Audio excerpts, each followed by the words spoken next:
Iran को कमजोर करना मुश्किल ही नहीं नामुमकिन है। आखिर हम ऐसा क्यों कह रहे हैं? इस वीडियो के जरिए पूरी कहानी आपको समझाएंगे। आखिर इसराइल क्यों चौकन्ना होता हुआ दिखाई दे रहा है? ईरान के हवाले से इसराइली डोजियर ने क्या इंकशाफ किया है जिसकी वजह से कहीं ना कहीं ये कहा जा सकता है कि लोगों में अमेरिका और इसके अलावा इसराइल और साथ ही साथ इन के साथी जो देश हैं उसमें कहीं ना कहीं एक तरह से संशय पैदा हो गई है और एक बार फिर से वो सोचो फिक्र में मुब्तला हो गए हैं कि वो ईरान जिसे उन्होंने सबक सिखाने की कोशिश की थी वो एक बार फिर से उनका उरूज होता हुआ दिखाई दे रहा है। आखिर किस ज़िम्न में बात कही जा रही है, किस कॉन्टेक्स्ट में ये बात कही जा रही है, इस पूरी वीडियो के जरिए आपको समझाने की कोशिश करेंगे कि आखिर ईरान के पास ऐसा क्या है जो इसराइली डोजियर ने इंकशाफ किया है जिसके बाद कई ममालिक, कई जो मगरबी देश हैं उनके होश बाख्ता होते हुए दिखाई दे रहे हैं। जी हाँ, इसराइल की खुफिया एजेंसी ने साइंसदानों का डोजियर तैयार करने के बाद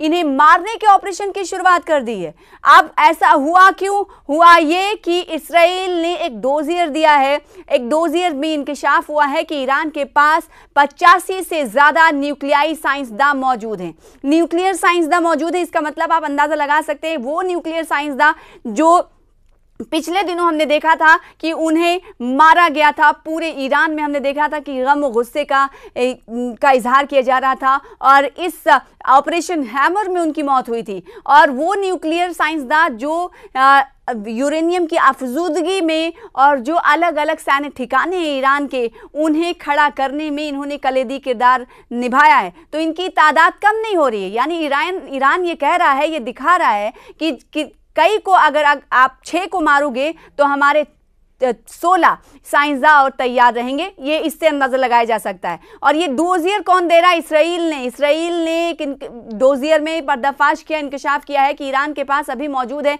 85 से ज्यादा न्यूक्लियाई साइंसदान जो कि कहीं ना कहीं खतरे की घंटी के तौर पर मगरबी ममालिक इसे देख रहे हैं। और ना सिर्फ खतरे की घंटी की तरह देख रहे हैं बल्कि इस हवाले से उन्होंने कदम भी उठाने शुरू कर दिए। इसराइल की खुफिया एजेंसी ने साइंसदानों का डोजियर तैयार करने के बाद उन्हें मारने के ऑपरेशन की भी शुरुआत कर दी है। बेशतर साइंसदानों को या तो घर में या सड़क पर मारने का मंसूबा बनाया गया है। ईरान के लिए 2025 कई मामलों में परेशान करने वाला साल रहा है। जैसे कि आपको मालूम है, एक तरफ जहां रवां साल उनकी 3 प्रॉक्सी तंजीमें हमास, हिजबुल्लाह और होसी बुरी तरह कमज़ोर हुए, वहीं दूसरी तरफ उनके 14 न्यूक्लियाई साइंसदान मुख्तलिफ मौके पर हमलों में मारे गए। ईरान की ये सभी 14 साइंसदानों को खुफिया एजेंसी मोसाद ने ऑपरेशन नारनिया के तहत मारा था और ऑपरेशन हैमर भी चला था जो 3 से 4 ठिकानों को तबाह करने की बात अमेरिका की तरफ से कही गई थी। लेकिन ईरान ने इस पर कहा था कि भले ही कोशिश की गई उन्हें मिटाने की, लेकिन कामयाबी ज़्यादा तक नहीं मिली है। हमारा यूरेनियम अफजूदगी का जो काम है वो थोड़ा पीछे चला गया, लेकिन उसे ख़त्म नहीं किया जा सका है। ये कहीं ना कहीं ईरान के लिए बहुत बड़ी बात थी। ईरान के आला रहनुमा अली खामनेई ने भी ये बात कही थी।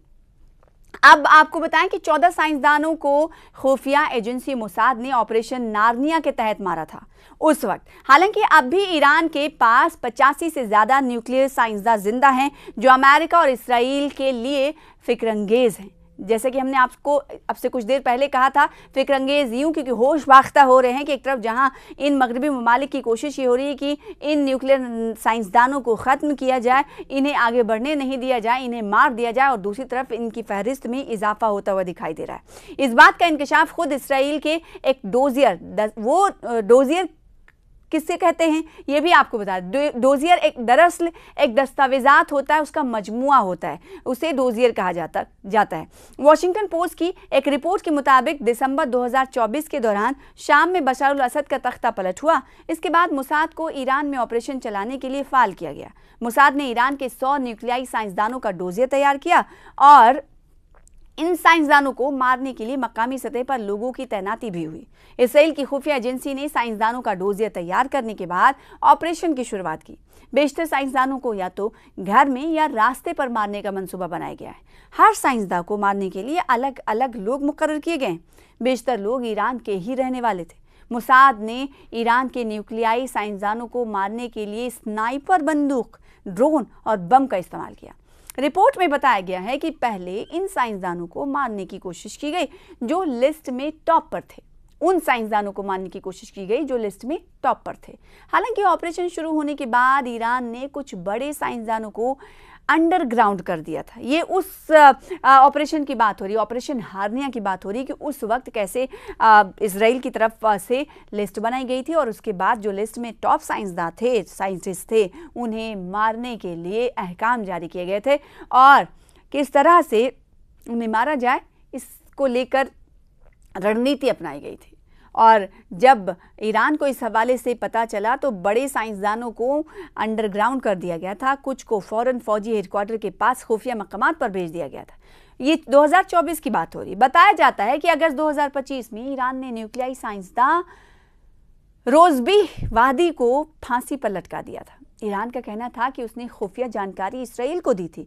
आपको याद होगा कि जब 12 रोज़ा जंग अमेरिका और इसराइल के दरमियान चल रही थी, अमेरिका इसराइल मिलकर ईरान के खिलाफ जब 12 रोज़ा जंग चल रही थी, तब हमने देखा था कि उसके बाद हमने देखा था कि इसराइल और अमेरिका की पनाही वाले कई ऐसे जासूसों को, जिसे कहा गया था कि ये अमेरिकन या इसराइल के जासूस हो सकते हैं, इनको लेकर क्रैकडाउन किया गया था इस ईरान की तरफ से। और इस क्रैकडाउन में कई ऐसे लोगों को गिरफ्तार किया गया था, जासूसों को गिरफ्तार किया गया था, जिस को ईरान ने कहा था कि ये हमारी संप्रभुता के लिए खतरा है, हमारी कौमी सलामती के लिए खतरा है और ये दरअसल ईरान की जानकारी को लीक कर रहे हैं, इसराइल को फराहम कर रहे हैं। तो ईरान का कहना था कि उसने खुफिया जानकारी इसराइल को दी थी। कहा जा रहा है कि मोसाद ने वादी के जरिए, यानी जो साइंसदान थे उनके जरिए ही ईरान के न्यूक्लियाई साइंसदान का डोजियर तैयार किया था। कहते हैं कि अब घर का भेद ही लंका ढाता है और यही कहीं ना कहीं ईरान और अमेरिका और इसराइल के दरमियान जब जंग चल रहा था, 12 रोज़ा जंग चल रही थी ईरान के ख़िलाफ़, जिसकी मदद अमेरिका भी कर रहा था इसराइल के साथ मिलकर, तो उस वक्त डोजियर तैयार था और न्यूक्लियाई साइंसदानों के बारे में जानकारी हासिल करने के लिए मोसाद के अंडरकवर एजेंट तकरीबन 10 साल से तेहरान में फाल थे। और देखिए ये जानकारियां सब मिल रही हैं एक डोजियर के जरिए। इसराइल ने डोजियर तैयार किया है और जिसके जरिए पर्दाफाश हो रहा है, और जो ईरान कह रहा था तो कहीं ना कहीं वो बात सच होती हुई साबित हो रही है। जो ईरान कह रहा था कि इसराइल ने यहाँ पर अपने जासूस को भेज रखा है, अंडरकवर जासूस हैं, एजेंट हैं, जिन्हें हम गिरफ्तार करें, जिसे फांसी दी गई थी। और ये अमल ईरान की तरफ से उस वक्त अपनाया गया था जब 12 रोज़ा जंग चली थी। और 12 रोज़ा जंग के बाद उसने अंदरून मुल्क ये क्रैकडाउन चलाया था कि उन लोगों की पहचान की जाए जो इसराइल को खबर लीक कर रहे हैं। आखिर ये कैसे मुमकिन हो जाता है? तभी कहते हैं घर का भेदी लंका ढाता है। बेशतर अंडरकवर एजेंट ट्रक ड्राइवर बनकर तेहरान में सरगर्म थे। स्वीडन और दीगर छोटे ममालिक के सयाहों के सहारे भी इसराइल ने ईरान के बारे में जानकारी इकट्ठा की। इसी बुनियाद पर ऑपरेशन नारायणा का मंसूबा तैयार किया गया। इसराइल ने इसके लिए अमेरिकी खुफिया एजेंसी CIA की भी मदद ली। बहरहाल इसराइल और अमेरिका के जरिए किए गए हमलों के बाद से ही ईरान का न्यूक्लियाई प्रोग्राम ठप है। बैनुल-अक़वामी न्यूक्लियाई निगरानी इदारे के मुताबिक जून 2025 से पहले ईरान ने यूरेनियम की 60% तक अफ़ज़ाइश कर ली थी। अगर ईरान यूरेनियम की 90% तक अफ़ज़ाइश कर लेता है तो वो न्यूक्लियाई बम आसानी से बना सकता है। दूसरी तरफ ईरान के वज़ीर ख़ारजा अब्बास अराग़ची के मुताबिक जिन मकामात पर हमला किया गया है, पहले उसकी सफाई होनी, उसके बाद ही आगे का फैसला लिया जाएगा।